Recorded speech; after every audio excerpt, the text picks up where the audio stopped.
Bonjour Emmanuel Ducrot. Bonjour Dimitri, bonjour à tous. On va parler du torchon qui est en train de brûler entre les agriculteurs et l'OFB, c'est l'Office français de la biodiversité, autrement dit la police de l'environnement.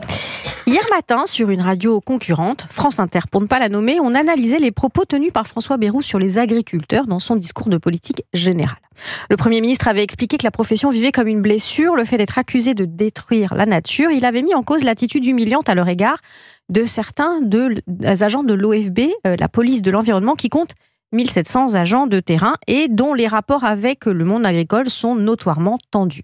Et pour réagir, la rédaction de France Inter a fait intervenir un agent de l'OFB, syndicaliste Force ouvrière, qui a eu cette phrase. « On a le sentiment que ce que veulent les agriculteurs, c'est de ne plus nous voir dans leurs exploitations.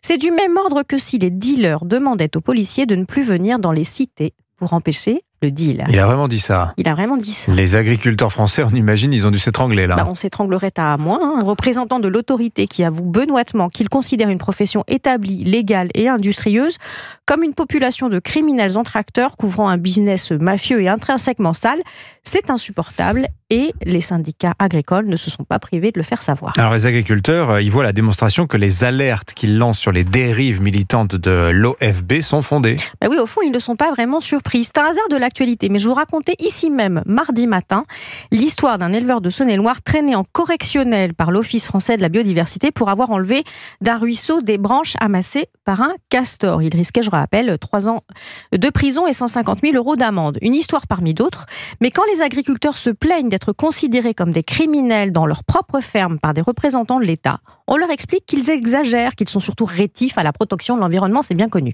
Le fait d'être traité ouvertement de dealer par un fonctionnaire sonne comme la confirmation de ce qu'ils dénoncent.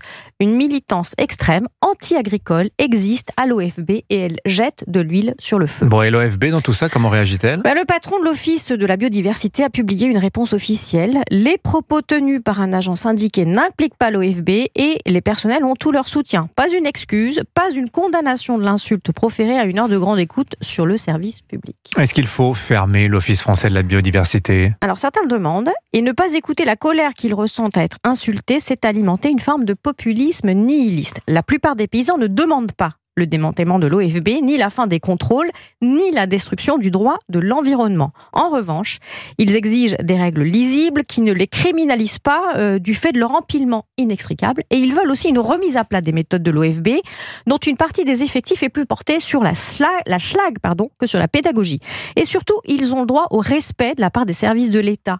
Ce respect commence par un rappel à l'ordre de ceux qui ont fait de l'OFB une milice verte au service de leur idéologie personnelle. Signature Europe 1, Emmanuel Ducrot. Merci Emmanuel. 8h53.